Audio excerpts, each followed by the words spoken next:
no estaban comprendidas, nuestros planes han sido cambiados, todo lo que nosotros teníamos pensado hacer se nos ha cambiado. Se puede decir que estamos en un periodo de Getsemaní para nosotros. Pero este es el tiempo que podemos entender cómo los cuatro evangelios hablan de narran de este evento. ¿Qué pasó en ese lugar? ¿Qué impacta o qué impactó a esas personas? También tiene que impactarnos a nosotros. Primero vamos a ver, el primer aspecto es que fue un lugar donde Jesús se reunió con sus discípulos a orar. Generalmente si vamos a un lugar y ese lugar va a ser de oración, va a ser de comunicación, va a ser de intimidad con Dios. Cuando hagamos nosotros, entonces, no esperemos que las cosas estén yendo tan fácil para, para buscar de Dios. Es muy posible que lo que nos esté pasando sea para que nos acerquemos un poco más a Dios. Jesús sabía lo que le venía y lo único que él quería era hacer la voluntad de Dios. En este tiempo, cuando él se va a orar, Jesús dice que se lleva a Pedro, a Jacobo y los hijos de Zebedeo y comenzó a entristecerse y angustiarse en gran manera. Eso lo dice la palabra.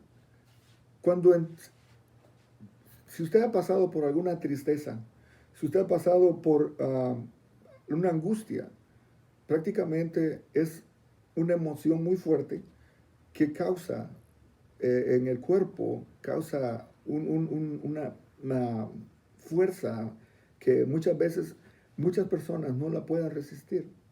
Lo que estaba viviendo Jesús en ese momento era de angustia y una angustia en gran manera. Y le dice Jesús, mi alma está muy triste hasta la muerte. Y lo deja ahí y dice, y velad conmigo. Me imagino que Jesús se retira un poco de ellos para ir a hablar con su Padre. Muchas veces nosotros tenemos que hacer lo mismo, porque hay momentos donde nuestras amistades no pueden estar con nosotros. Es un momento cuando nosotros tenemos que hacer un tiempo de intimidad como lo hizo Jesús para hablar con el Padre. Es un tiempo cuando los amigos, los familiares, son los que menos están con nosotros cuando estamos en un momento de angustia, cuando estamos en un momento tristes. Y esto es normal porque somos humanos. Acuérdense que Jesús sufrió todo como un humano. Si Dios ha escogido a personas que estén con nosotros en estos momentos, usted podrá contar con sus amigos más cercanos, con personas que han estado con usted en las buenas y en las malas, personas que lo conocen como es, personas con las que usted no tiene que guardar apariencias, personas con las que usted puede contar y confiar, pero muchas veces no confiemos tanto, sino que aprendamos a confiar en Dios, que nos retiremos un poquito y que comencemos a buscar de Dios para que nos guíe, para que nos dé la orientación que necesitamos para mantener comunión con Él. Y ese grupo que hemos escogido nosotros, que sean de beneficio para que el momento que nosotros estamos tristes y estamos angustiados, esas personas nos pueden ayudar. Si estamos en el ministerio, tenemos que escoger gente que esté en la misma visión. No podemos estar al lado de personas que no vean la visión, porque nos van a hacer el trabajo más pesado. Tenemos que entonces, como Jesús, escoger a las personas. Aunque Jesús estaba rodeado de grandes multitudes, en este momento Él escoge a Pedro y a los hijos de Zebedeo. Es un grupo muy pequeño, pero ese grupo era con el que Él podía contar, con el que Él podía confiar. Entonces, es una enseñanza para nosotros que tenemos que orar, tenemos que alejarnos un poco de la gente y que en ese momento que busquemos de Dios, es muy posible que hasta estas personas se queden dormidas. A estas personas que nosotros hemos confiado, tal vez nos van a quedar mal, pero ¿sabe qué? Es necesario velar y orar. Otro punto importante que es también un lugar donde Jesús expresó sus sentimientos al Padre. Muchas veces nosotros vamos y contamos nuestras cosas a nuestros amigos, nuestras personas que consideramos que nos pueden ayudar en ese momento. Pero lamentablemente muchas veces no tienen la respuesta para las necesidades que nosotros tenemos. En el versículo 39 dice, y yendo un poco adelante, se postró sobre su rostro, orando y diciendo, Padre mío, si es posible, pase de mí esta copa, pero no sea como yo quiero, sino como tú. Volvió luego a los discípulos y los halló durmiendo. Y dijo a Pedro, ¿así que no habéis podido velar conmigo una hora? Velad y orad porque no entréis en tentación. El espíritu a la verdad está dispuesto, pero la carne es débil. Otra vez fue y oró por segunda vez diciendo, Padre mío, si no puede pasar de mí esta copa sin que yo la beba, hágase tu voluntad. Volvió otra vez y los halló durmiendo, porque los ojos de ellos estaban cargados de sueño. Y dejándolos se fue de nuevo y oró por tercera vez diciendo las mismas palabras. O sea, para que sea tercera vez, y las 3 veces los encontró durmiendo. Me imagino que era tanto el cansancio que tenían, que a pesar de que Él los llevó ahí para acompañarlos, para orar, ni aún esas 3 personas estaban orando con Él. Una cosa que me llama la atención es la paciencia que Jesús tuvo con ellos.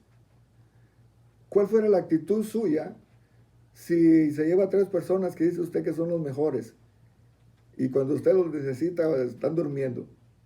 ¿Verdad? Como humanos cualquiera se hubiera enojado y hubiera dicho, bueno, pues ¿para qué los traje? Y muchas veces nos va a pasar en el caminar cristiano de que las personas que estamos confiando y creyendo que van a ser nuestra ayuda en el momento difícil, es muy posible que estén durmiendo. Es muy posible que estén hasta roncando. Pero ¿sabe qué? Una de las cosas que vemos nosotros en Jesús es que no tomó en cuenta eso, porque para comenzar, ellos no estaban sufriendo ni pasando lo que Él sabía que le venía. Él se va y por tercera vez va a orar. Y la frase que Él dice es, si fuera posible pasar de mí esta copa. Él sabía perfectamente lo que se le avecinaba. Porque estamos hablando de que esto fue el jueves. Prácticamente el viernes. Desde ese momento ya iba a comenzar el sufrimiento para él.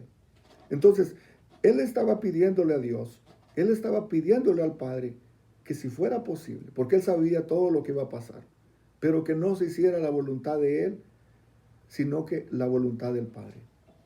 Hermanos, es importante que entendamos de que en el plan de Dios no es a nuestra manera. A Dios no le podemos, no podemos venir a chantajearlo. Hay muchas cosas que tal vez quisiera que pasaran de nosotros y Dios por alguna razón, por alguna circunstancia, en su soberanía, no ha dejado de hacerla. Tal vez estamos pidiéndole algo que nos quite o algo que nos dé y no vemos la respuesta de Dios. Y llegará el momento cuando nosotros volvemos y decirle, Señor, si fuera posible pasar de mí esta copa. Y muchas veces tal vez estamos en ese proceso. Dios quiere ver de nosotros la perseverancia. Porque muchas veces en el caminar nos cansamos, nos fatigamos y tiramos la toalla. Y tal vez estamos a punto de recibir lo que le hemos pedido a Dios, pero sencillamente no estamos esperando ni que se haga la voluntad de Dios y no estamos con la actitud correcta para recibir lo que Dios nos quiera dar. No sé en qué aspecto esto le puede hablar a su vida, pero de lo que estoy seguro es de que siempre tenemos que aceptar la voluntad de Dios. Jesús lo dijo en la oración modelo, que hágase tu voluntad. Y nosotros tenemos que estar en la misma actitud, que se haga la voluntad de Dios. No pretendamos hacer nosotros nuestra voluntad y esperar que las cosas salgan bien. Porque acuérdese que Dios sabe lo que viene para nosotros en el futuro. Sabiendo que nuestro Padre Celestial tiene respuesta y tiene un plan mejor para nosotros, ¿no nos conviene mejor esperar en la voluntad de Dios? ¿O que hagamos nosotros, desobedezcamos a Dios y que hagamos nuestra voluntad y que después nos vengan las consecuencias por no saber esperar en Dios? El profeta Habacuc, al darse cuenta de los planes justos y perfectos de Dios, dice, con todo yo me alegraré en Jehová, aunque no haya nada. Si Dios nos contesta, qué bueno. Pero si Dios no nos contestara, alegrémonos en Dios. Es posible que no recibamos lo que hemos estado deseando. Tal vez en este tiempo que estamos viviendo de incertidumbre, de problemas, tal vez le vamos a estar pidiendo a Dios muchas cosas y no las recibamos. Pero aprendámonos a contentarnos en Dios. Aceptar la soberanía de Dios, la entendamos o no. Porque si no la entendemos, Dios sí sabe, Dios sí entiende. Y lo que ahora no entendemos, lo entenderás después. Hay cosas que Dios no va a darnos, sencillamente tal vez porque no estamos preparados para recibirla. Pero siempre es bueno aceptar la soberanía de Dios en nuestras vidas. Y así como Jesús estaba en este momento, dice, si fuera posible pasar de mí esta copa. Usted sabe que hay veces que son situaciones, en este caso, vemos el espíritu angustiado de Jesús. Vemos el espíritu que estaba en agonía, aunque físicamente no estaba ninguna persecución en él, porque estaba orando, no estaban golpeando ni nada, pero espiritualmente él sabía porque lo que se avecinaba ya estaba escrito. Y Jesús es el cumplimiento de todas las profecías de los profetas, de toda la ley. Entonces, no hay ninguna casualidad en todo esto. Jesús sabía lo que precisamente venía para él. Hay otro aspecto que fue también, que puedo ver, un tercer aspecto, fue un lugar donde el desánimo y la falta de apoyo de sus discípulos se mostró, tal vez como nunca antes lo había visto Jesús. Porque, como les dije anteriormente, sus discípulos estaban dormidos. Sus discípulos no estaban con él velando. Y es muy posible que nos pase. Y eso tal vez nos desanime. Y eso tal vez nos quite la fortaleza, el deseo de hacer las cosas. Pero acuérdese una cosa, no estamos haciendo las cosas para el hombre, las estamos haciendo para Dios. Y si alguien nos da la espalda, haciendo la voluntad de Dios, no nos preocupemos. Dios va a traer, de alguna manera, Dios va a traer el apoyo que necesitamos, la fortaleza que necesitamos para hacer la voluntad de Dios.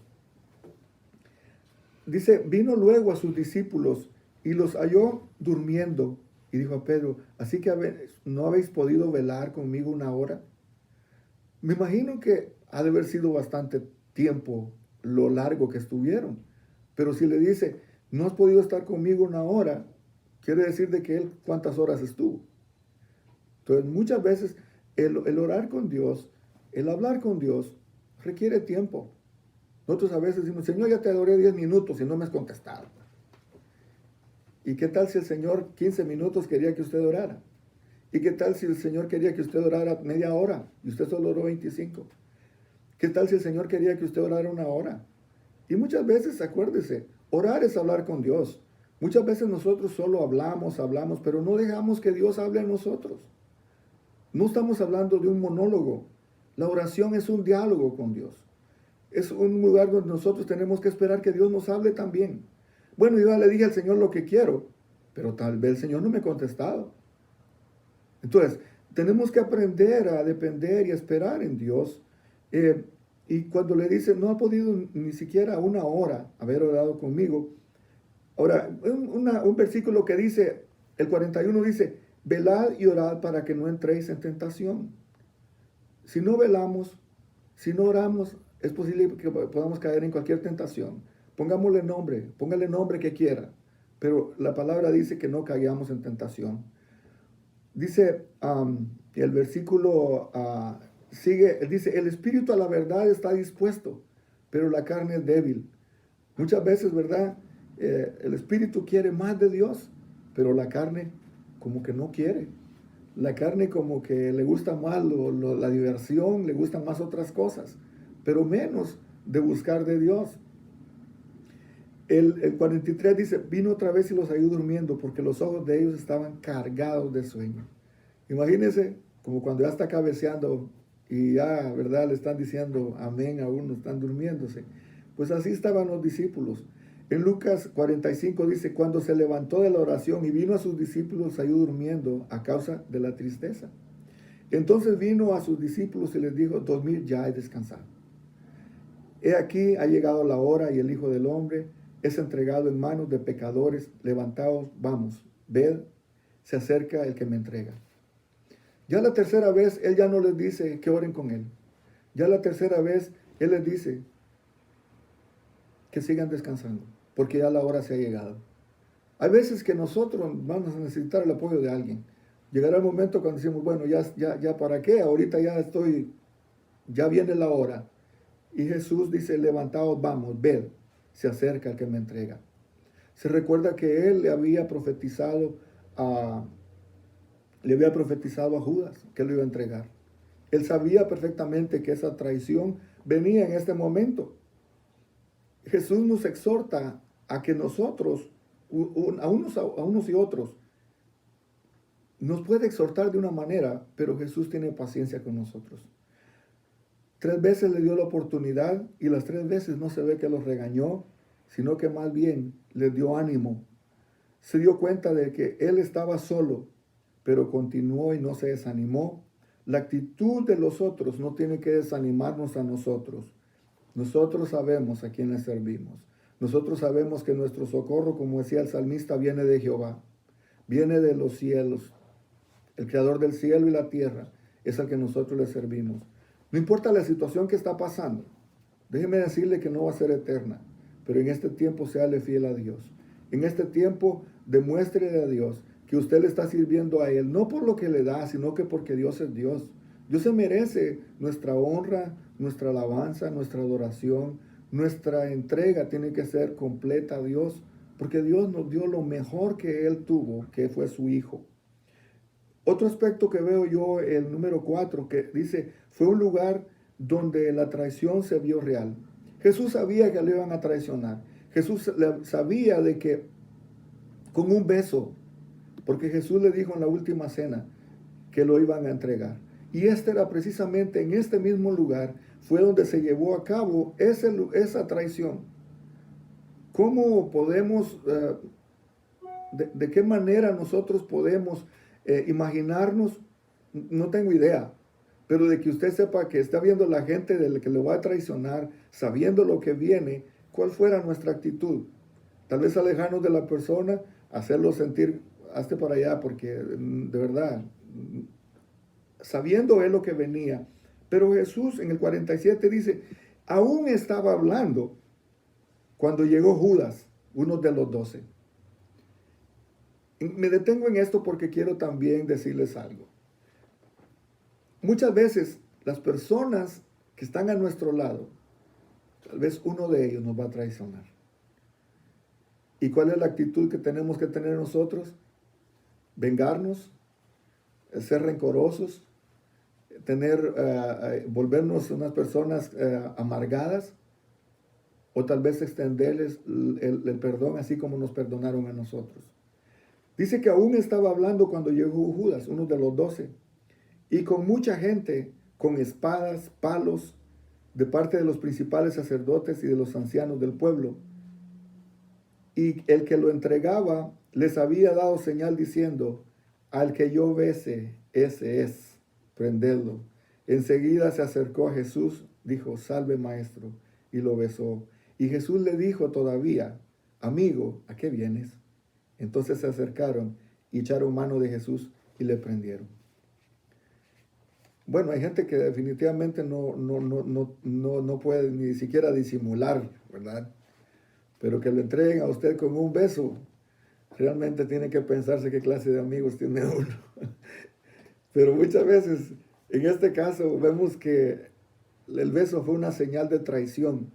El beso fue una señal que le sirvió a los principales sacerdotes y los maestros de la ley para saber quién era a quien estaba entregando. Muchas veces nosotros juzgamos, ¿verdad? Y decimos, este Judas tan traicionero que fue. Y vemos la actitud de él, vemos la actitud del apóstol Pedro que lo negó, Pero no se ha puesto a pensar de que muchas veces nosotros con nuestras actitudes nos volvemos también igual que Judas traicioneros, que igual que Judas nos volvemos también que traicionamos a nuestro Señor con nuestras acciones, que tal vez con nuestras acciones estamos traicionando a Jesús y a diario. Y muchas veces no pensamos en eso porque vemos lo que Judas hizo, pero siempre decimos, yo no lo haría. Pero la pregunta que dejo al aire sería, ¿de qué manera nosotros estamos traicionando a Jesús? ¿Será que con un beso estamos entregando al Maestro? ¿Será que con nuestras acciones nosotros seguimos traicionando a nuestro Señor? Y la pregunta queda ahí. Judas había estado con él durante su ministerio, había logrado la confianza del grupo al tener la custodia del dinero. Judas demostró amistad, pero falsa. Y Jesús, a pesar de todo, nunca lo maltrató. Jesús nunca lo injurió, Jesús nunca le dijo nada. Ese es un buen ejemplo que nos queda a nosotros. No estoy diciendo que sea fácil, pero Jesús nos da un ejemplo de que amemos aún a nuestros enemigos. No porque se lo merezcan, sino que porque nosotros conocemos un Dios mejor. También, número 6, le puedo decir que fue el mejor lugar para demostrar que todo lo que nos ocurre es para que se cumplan las Escrituras. Ese lugar fue exactamente donde se cumplieron las Escrituras, porque a partir de este momento comienza realmente lo que es el sacrificio, el martirio que Jesús pasó por nosotros. En este lugar se demostró que todo ocurre en el plan de Dios. Nada de lo que nos ha pasado, ni lo que nos va a pasar, está fuera del control de Dios. Dios sabe perfectamente todo lo que tiene, todo lo que nos va a pasar, todo lo que nos ha pasado tiene un propósito.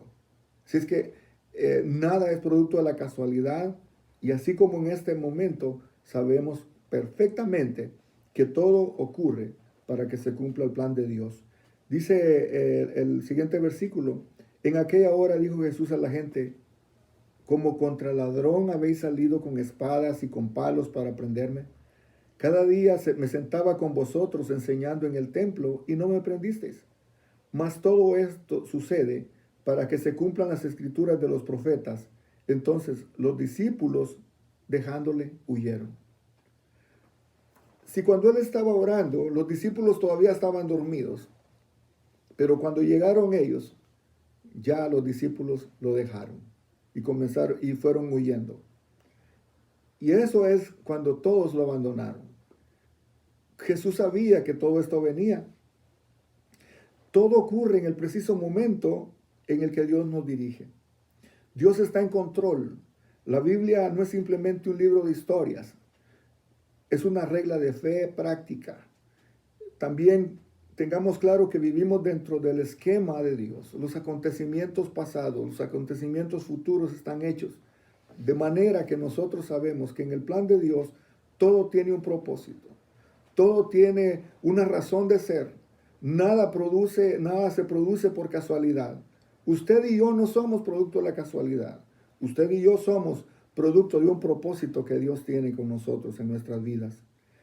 Y tenemos que saber que así como en Jesús se hizo realidad esta palabra, también Dios tiene un propósito con nosotros desde antes de la creación del mundo. Antes que existiéramos, Dios ya tenía un plan para nosotros. O sea que lo que viene para nuestras vidas, esperemos que sea de acuerdo al plan de Dios. Hay una cosa interesante en todo esto, y es que vemos la humildad de Jesús. Él le dice, como me vienen a buscar, como que si yo fuera, le dice, como que si fuera un ladrón. ¿Cuántas veces Jesús anduvo y no anduvo armado? ¿Cuántas veces Jesús anduvo enseñando? No le hicieron nada. Sin embargo, en este tiempo, cuando no estaban ni siquiera los 12 apóstoles, llegan con palos, llegan a prenderle como si fuera un ladrón. O sea, de cualquier manera, era denigrante para él. Hay una cosa que quiero que meditemos, es que en medio de cualquier situación difícil que nosotros estemos pasando, puede ser que se asemeje. Puede ser que de alguna manera nosotros estemos en ese proceso que Dios nos tiene. No corramos, no huyamos. Dios tiene un propósito. Dios tiene el propósito para nuestras vidas perfecto. Dios no quiere que nosotros salgamos corriendo cuando viene la prueba. Dios no quiere que nosotros fallemos la prueba. Él ha confiado en nosotros. Él sabe perfectamente de lo que somos capaces. Dice que no nos ha dado más pruebas de lo que podamos soportar. Si usted está en una situación difícil, crea que si es porque usted sabe, la va a soportar. No hay prueba fácil, no hay prueba que cause alegría, porque todas las pruebas son difíciles. Pero en cada una de las pruebas, Él ha prometido que va a estar con nosotros. Marcos 14:36 dice, Abba Padre, todas las cosas son posibles para ti. Aparta de mí esta copa, pero no se haga lo que yo quiero, sino lo que quieres tú. Muchas veces tenemos que hacer lo mismo que Jesús hizo. En nuestros problemas, en nuestras circunstancias, en nuestras adversidades, en la dificultad que estemos pasando, no pidamos al Señor que se haga nuestra voluntad, sino que se haga su voluntad. El conocimiento que admiramos y vemos cada año, se celebra esto como una tradición nada más. Lo vemos en videos, lo escuchamos en cantos y lo vemos tanto, pero nunca lo hemos traído a nuestra vida. ¿En qué área se asemeja esta situación a mi vida? Y tenemos que aprender a darle la soberanía a Dios, a ajustarnos a los planes de Dios y no querer que Dios se ajuste a los planes nuestros. A veces cuando vienen los momentos difíciles, nosotros es cuando más renegamos y no nos ponemos en la condición, como dijo Jesús, que no se haga nuestra voluntad, sino que se haga la voluntad de Él. En los momentos difíciles es cuando tenemos que reconocer y depender más de Dios. Tenemos que aprender a fortalecernos. Tenemos que aprender a ver de que en los planes de Dios no podemos estar dependiendo de lo que nosotros pensamos, de lo que nosotros sentimos. Tenemos que aprender a depender de Dios y hacer su voluntad. No dejemos que las situaciones nos debiliten. En ese momento, cuando Él vino, se le apareció un ángel y el ángel lo fortalecía. A nosotros también. Dios manda ángeles, muchas veces ángeles en forma de humano. Personas que va a mandar Dios para ayudarnos. Personas que Dios va a mandar como ángeles para que sean de beneficio a nuestra vida, porque Él no nos va a dejar solos. En Lucas 22:44 dice, lleno de angustia oraba más intensamente, y era su dolor grandes gotas de sangre que caían hasta la tierra. Era tanta la angustia que tenía Jesús, que dice que gotas de sangre salían. Eso se llama hematidrosis. Es una enfermedad donde el paciente suda sangre a causa del estrés, una tensión extrema, ya que se da un rompimiento de los vasos capilares y estos al congestionarse tienen escapos que se combinan con el sudor y la sangre está saliendo con el sudor. O sea, lo que estamos viendo era algo extremo. Tal vez nunca nos vamos a imaginar nosotros o vamos a pasar como un sufrimiento por el que estaba pasando Jesús. Pero de una cosa estoy seguro, que no importa cuán difícil sea el problema, Jesús está con nosotros. Jesús prometió que va a mandar a sus ángeles para que nos guarden, para que nos ayuden, para que nos ministren. Y quiero traer esto a nuestra vida. Cuando los problemas nos ataquen más fuertemente, tenemos que orar más fervorosamente. Tal vez hoy tenemos que orar mucho más de lo que hacíamos antes. Tenemos que buscar más a Dios de lo que buscábamos antes. Tenemos que darle la prioridad a Dios más de lo que lo hacíamos antes. Tenemos que darle la oportunidad a que Dios trabaje tal vez con nuestro carácter, nuestro temperamento, que trabaje con nuestros hijos, que trabaje con nosotros mismos. Este no es tiempo para que nosotros estemos renegando y por qué a mí. Este es tiempo para que digamos, Señor, con un propósito están pasando las cosas. Aceptemos la voluntad de Dios, aceptemos la soberanía de Dios. Esta es una aplicación para la vida. Todos necesitamos un Getsemaní. Todos necesitamos, y todo es muy posible que en este momento tenemos un Getsemaní. Todos de alguna manera estamos pasando por nuestro Getsemaní. Pero así como Jesús, debemos encontrar un lugar donde refugiarnos, un lugar donde encontrarnos a solas con Dios y tener las personas indicadas para hacerlo. Tener las personas como Jesús las tuvo, para que estén orando, para que estén ayunando, para que estén buscando la presencia de Dios juntamente con nosotros. Tal vez esas personas han llorado con nosotros. Esas personas han sufrido con nosotros. El lugar donde hemos encontrado, tal vez desalentado por las actitudes de otras personas, pero un lugar del cual hemos salido fortalecidos. De esto vamos a salir nosotros con fortaleza. De estos problemas que están pasando, nosotros vamos a salir fuertes. Nuestra vida espiritual va a subir a otro nivel. Y así como el Getsemaní, que es una prensa de aceite, es posible que nos está probando y va a sacar, nos va a estar exprimiendo lo mejor para que saque lo mejor de nuestra vida, para que sea más valioso.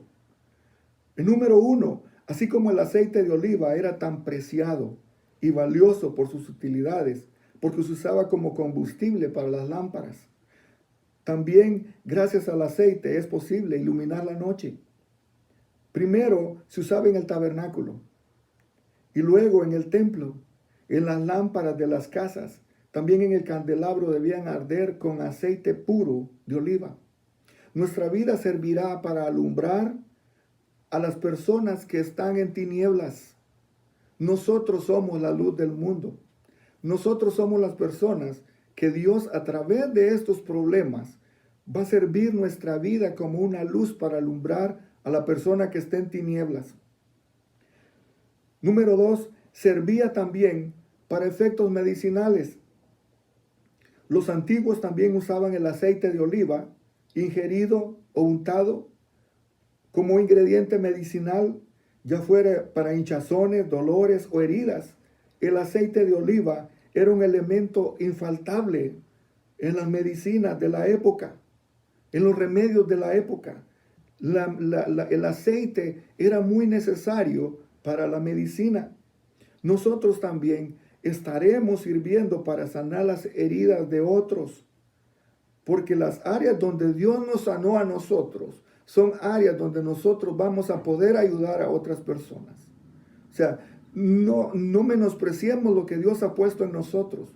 Las áreas donde estamos pasando dificultades, donde Dios está sanando nuestras heridas, son áreas donde Dios nos va a usar para otras personas. Vamos a hacer entonces, no solo a iluminar, no solo a hacer luz, sino que también a traer sanidad a este lugar donde necesita mucha gente sanidad del alma. Mucha gente está ahorita preocupada, está ansiosa, está afanosa, está bajo estrés. Pero usted tiene la medicina para esas personas. Usted puede llegar y confiadamente exponerle de que usted conoce un Dios poderoso, que lo ha sacado de otras, también lo está a sacar de estas. Porque usted está para curar heridas. Usted es el médico. Dios va a usar sus manos, Dios va a usar su boca para que usted hable para las personas. Y de estas experiencias, de su Getsemaní personal, va a salir la bendición para sus familiares, para sus amistades. Este no es tiempo para que usted se encierre a comiserarse de usted. Pobrecito yo, lo que estoy pasando. No, Dios está haciendo algo. Dios está fortaleciéndolo. Y así como Él sanó sus heridas, también va a ayudar a sanar las heridas de otras personas. Número 3, también servía para ungir. Se le daba aceite puro de oliva, un importante uso ceremonial. Su significado era la cosa o persona quedada consagrada, apartada para el servicio del Señor. Tanto reyes como sacerdotes y objetos de culto eran ungidos, eran limpiados para un uso no mundano, con el aceite de la santa unción. Usted y yo hemos sido preparados. hemos sido santificados, hemos sido apartados para la honra y la gloria del Señor. Somos vasos de honra. En este momento nosotros podemos decirle, Señor, en este problema, en esta dificultad, en este Getsemaní que estoy pasando, que yo comience a ver que estoy apartado para Dios, a ver que estoy separado para Dios, que no soy un vaso cualquiera, que no soy un vaso de deshonra, soy un vaso de honra.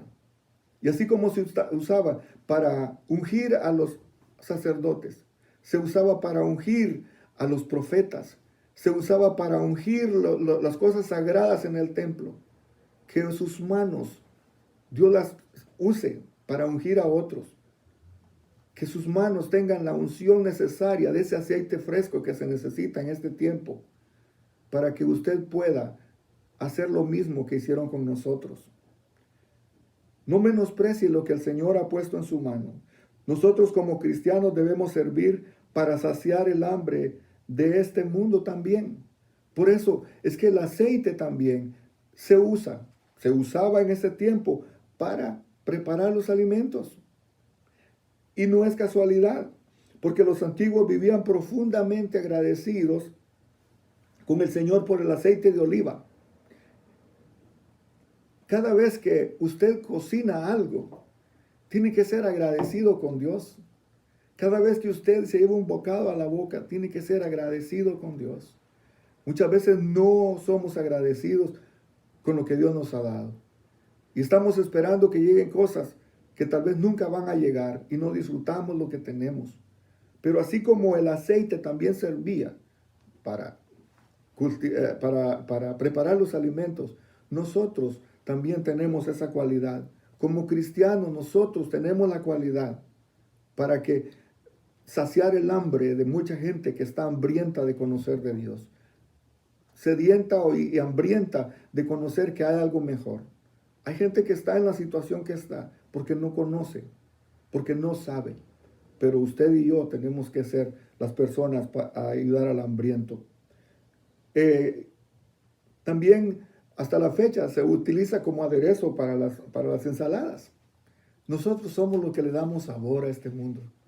Nosotros somos los que tenemos que darle sabor al mundo. No somos los que tenemos que acondicionarnos a la soledad, a la tristeza, al desamparo, a no tener confianza y a estar en desesperanza. Nosotros somos los que les damos sabor como el aderezo, porque lleva aceite de oliva. Nosotros también tenemos la unción para darle sabor a este mundo insípido, sabor a este mundo que necesita que nosotros entendamos, que nosotros sabemos de que somos indispensables en la obra del Señor. En el reino de Dios nosotros somos importantes. Por último, quiero decir, y con esto cierro, no importa lo que esté pasando o esté pasando en su Getsemaní, recuerde que es un lugar para prensar el aceite. El aceite es un símbolo del Espíritu Santo, el cual va a brotar de nosotros mientras la situación se vuelva más apretada. Dios está con nosotros y aunque suframos, podemos encontrar alivio en la oración. Ángeles vendrán a servirnos, aunque no los veamos, y podremos decir, como dijo nuestro Señor Jesucristo, hágase tu voluntad. Tal vez no entendamos muchas cosas. Tal vez es posible que en este proceso nosotros lo que vamos a encontrar es nada más personas que nos den la espalda, personas que no podamos confiar en ellos.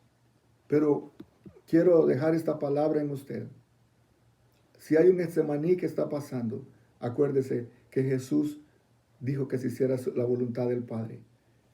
En esa situación donde está, no quiero que usted corra, no quiero que usted salga huyendo. Es muy posible que Dios esté esperando nada más salir de esta para traer bendiciones a su vida. ¿En qué área el Señor le ha hablado a su vida? No sé. Pero lo que sí sé es de que Dios tiene control de usted. Dios tiene control de su familia. Dios tiene control de su trabajo. Dios tiene control de su casa. Dios tiene control de sus emociones. Confíe en Dios. No ponga sus planes primero. Ponga los planes a Dios. Y si Dios es el primero, Él es el que se va a encargar de que lo último salga mejor. Cierro con esto y quiero orar porque hagamos la voluntad de Dios. Porque tal vez no es fácil. Porque tal vez la situación donde estamos pasando es difícil. Pero con Dios todo es posible. Y si creemos de verdad que Dios puede hacer las cosas, lo mejor que podemos hacer es decirle, Señor, hágase tu voluntad. Señor, gracias por esta palabra. Gracias porque tú llegas a tiempo. Señor, en este momento de caos que vive la ciudad, que vive el país, que vive el mundo, Señor, creemos que tu palabra siempre llega a tiempo. Señor, que aprendamos en esta noche que el Getsemaní donde estamos pasando, Señor, tiene solución y tiene un propósito. Señor, ayúdanos como iglesia, ayúdanos como esposos, como esposas. Ayúdanos, Señor, como padres. Ayúdanos, Señor, como vecinos, como ciudadanos, a dar lo mejor de nosotros mismos. Que podamos ser de beneficio, Señor, en este tiempo donde están sucediendo tantas cosas difíciles.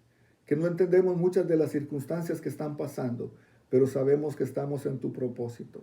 Y así como Jesús hizo su plan perfecto, que Él hizo tu voluntad, Señor, nosotros queremos hacer tu voluntad. En este tiempo difícil, Señor, ayúdanos a ser obedientes. Ayúdanos a ver, Señor, con nuestros ojos espirituales, lo que tú tienes para nosotros. Señor, bendice nuestras familias. Bendice, Señor, la ciudad donde vivimos. Bendice, Señor, el área donde nosotros nos movemos. Bendice, Señor, a nuestros jefes. Bendice, Señor, a las personas que son de bendición para nosotros. Bendice a nuestros compañeros de trabajo. Bendice, Señor, a las personas que están a nuestro lado porque están con un propósito. Señor, bendecimos nuestra familia. Bendecimos, Señor, nuestras iglesias. Bendecimos, Señor, a las personas que tú has puesto como ángeles a nuestro lado, para que nos consuelen, para que nos fortalezcan en momentos difíciles. Bendice nuestras amistades. Bendice, Señor, a las personas que están pasando por enfermedad en este momento, por personas que han perdido a sus familiares. Bendice, Señor, a todos los hermanos, amigos que están pasando situación difícil. Señor, en esta noche, nuestro Getsemaní lo ponemos en tus manos y que de esto salga lo mejor y que sea para la honra y la gloria de tu nombre. Todo esto lo declaramos hecho en el nombre de Jesús. Amén y amén.